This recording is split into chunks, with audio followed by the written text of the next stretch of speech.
Hello, this is Matt on the Moon Lambeau channel regarding the SEC versus Ripple case.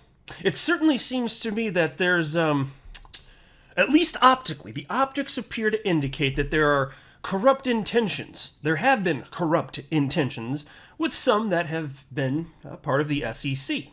I'm not going to indict the whole organization in this particular video. That might be a bit too much, but there have been individuals that, at least on the surface, have done things that I think would make an unbiased person kind of like look up and say, "Huh, what the hell is that crap?" Like some of these things have not passed the smell test. And so, Pro-XRP attorney John Deaton has written a new blog on his website, Crypto Law. It's crypto-law.us, and you should check it out if you've not yet done so. And he titled this blog, "Was There Corrupt Intent at the SEC?" Well, how about that? Before proceeding any further, though, I do want to be clear that I don't have a legal or financial background of any kind. I am not offering legal or financial advice, and you definitely should not buy or sell anything because of anything I say or write. I'm just an enthusiast making YouTube videos all up on the internets because it's fun. It's a very fun hobby. That's all that's going on here. And let me start with this, too. So there's Jay Clayton, of course, former SEC chair. I've covered some of the stuff that he's done in since moving on from the SEC. There's William Hinman, a former SEC director I've covered, and we'll talk about it in this video too. Some of what he's done during his time at the SEC and afterwards. And attorney John Deaton put this tweet out. So before going through his most recent blog, I just wanted to share this. He wrote the following: "One of the things I wish for, to be in a deposition and ask Hinman, why would you gratuitously give a speech providing regulatory clarity for Ethereum? Does he see any conflict with the fact that he was paid $15 million from his law firm that was a member of the Ethereum Alliance?" Somebody named Salamander responded to that and wrote, "John, is there a chance that the blatantly corrupt Hinman and Clayton could be sued?" And John responded with the following. And this is kind of a bummer, but it's the truth, it's the case. It's not like it's John's fault, right? But John wrote the following. They can be, but because of qualified and sovereign immunity issues, similar to what police officers have when acting within the scope of duty, the case usually gets dismissed against them. If you can prove criminal conduct and intent, then you can get over the immunity. It's not easy. So this is an uphill battle, right? And that's assuming there actually is something that was done illegally. And that's why I keep saying I don't have proof. I'm not going to make a claim that they're doing something illegal. That would be too far. But the optics are not good, and it certainly makes me wonder what the hell is going on here. So here's John's piece now, and it's again titled, "Was There Corrupt Intent at the SEC?" You would think that blatant government corruption and self-dealing was the stuff of a Hollywood movie, but when you peel back the layers of the Ripple case, examine its origins, and review key facts related to some of its central figures at the Securities and Exchange Commission, a larger story emerges that can't be ignored. Former Chairman Jay Clayton, ex-corporation's finance director William Hinman, and former enforcement director Mark Berger took very specific actions while they were in office related to very specific cryptocurrencies. In parallel, they have very specific financial interests related to cryptocurrencies, which were benefited by those actions, while millions of retail holders of a specific cryptocurrency were directly harmed. Guys, which cryptocurrency do you think he's referencing? Might it be XRP? Indeed. Those are the indisputable facts, and taken together, they point very clearly to something very troubling behind the SEC's filing of the Ripple case on Clayton's last day in office. How can we look at these facts and just dismiss the idea of corrupt intent? Here is what we know in detail. Before joining the SEC, we know that both Clayton and Hinman earned massive fees to support Chinese tech giant Alibaba Group carry out its 2014 IPO on the New York Stock Exchange. Alibaba's Alipay is the largest digital mobile payments platform in the world, and its New York IPO set the stage for China's intended dominance in global digital payments. By 2016, Chinese-controlled Bitcoin miners had moved to control 65% of the Bitcoin network hash rate. Since Bitcoin is a proof-of-work token, this gives China control of its network. On January 20th, 2017, Jay Clayton was nominated as chairman of the SEC by President Donald Trump.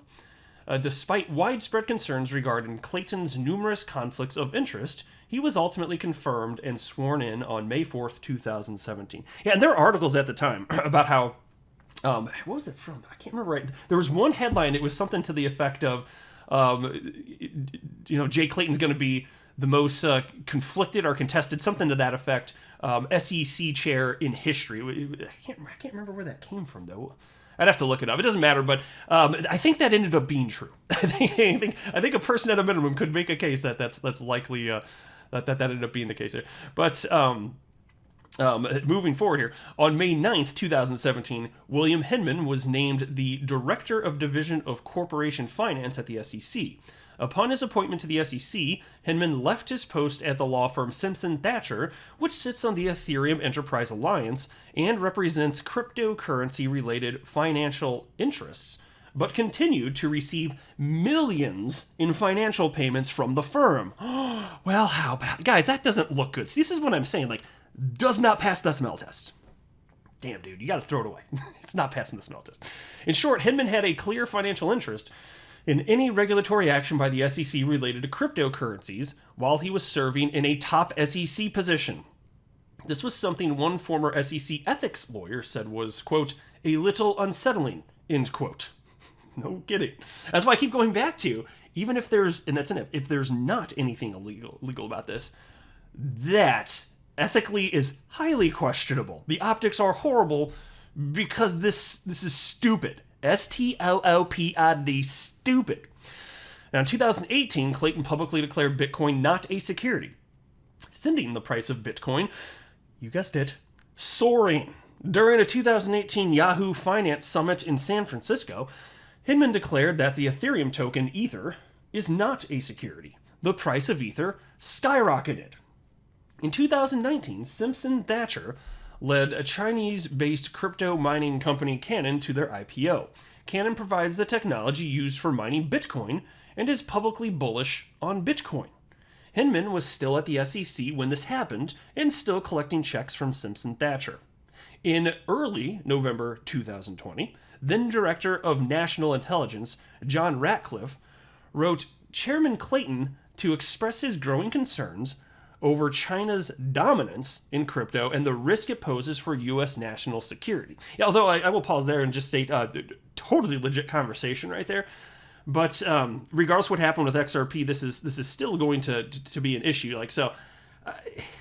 The monetary policy is monetary policy when it comes to fiat currencies and the way that decentralized cryptocurrencies are encoded. It's the way they're encoded, and so regardless of those actions, I will say these types of things, like this specifically, the adoption of Bitcoin, adoption of XRP, this is going to unfold regardless. Now, obviously, in terms of XRP's price action, heavily impacted by what happened with the SEC.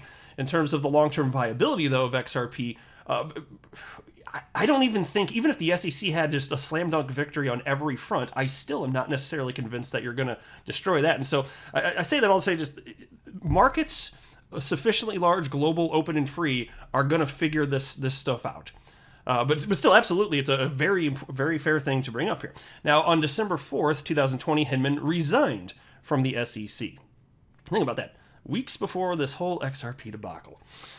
On December 22nd, 2020, Clayton's last day in office, the SEC Enforcement Division, led by Berger, filed its lawsuit against Ripple and its executives, alleging that XRP sales over 7 years were unregistered securities trades. The complaint indicates all sales were illegal, therefore ensnaring millions of retail XRP holders who have never heard of Ripple but traded the digital currency for years. The price of XRP plummeted. On January 12, 2021, Acting Enforcement Director Mark Berger announced his resignation from the SEC, departing the agency at the end of the month. And so, look, the timing of this is obviously highly suspect. Even if you believe that Ripple's guilty of anything, why bring the biggest enforcement action the SEC has ever brought forth in a span of decades in a non-fraud case? Why bring that to light? Why file this at the end of your time at the SEC? Again, this is another thing that just does not pass the smell test. Now, on January 12th, 2021, Bloomberg reported that Hinman would be returning to the law firm Simpson Thacher, which continues to sit on the Ethereum Enterprise Alliance. Well, how about that? Government documents indicate Hinman received over, get this, guys, $15 million in payments from Simpson Thacher over the 4 years he served at the SEC. And by the way, I'll just note here, too, on the screen, I didn't pull up for this video, but John Deaton has provided links to this from 2017 through 2020. As of March 2021, the People's Bank of China, PBOC for short, had edged closer to the full-scale launch of their own digital yuan, releasing millions of dollars of the digital currency in trials. On March 29th, 2021, Bloomberg reported that Clayton had accepted a position at One River Asset Management, a digital asset hedge fund focused exclusively on Bitcoin and Ether. Oh, what? You don't say XRP is not part of that, huh? This really burns my biscuits. Guys, you see how ridiculous. I know you do. I know my audience. We're on the same page here, right? This is ridiculous. It's offensive. It's like, do they think that we're stupid? I think they're stupid. STLLP, are they stupid? We're not. There's no way. There isn't, right? I can't just be. There is no world in which this is okay, correct? In its case against Ripple, SEC attorneys have been fighting tooth and nail not to adhere to the One River Asset Management subpoena, more than likely in an attempt to keep potentially incriminating evidence about Clayton's compensation from coming to light. I would not be surprised of that in the least. Of course they're fighting this, right? I don't think any of us are surprised about that either. Now, on April 15th, 2021, Bloomberg reported that Berger was joining Hinman as a partner at Simpson Thacher. I tell you what, guys, this is seeming a little incestuous. A little bit. Neither Clayton, nor Hinman, nor Berger, nor the SEC have disputed any of these facts or the chronology of how this all unfolded. Any objective reading clearly suggests that these three had and or currently retain financial interests linked to the officials' actions they took at the SEC. Why haven't these individuals, Simpson Thacher and One River, been challenged to explain these facts? These facts suggest glaring improprieties, so why aren't they being investigated?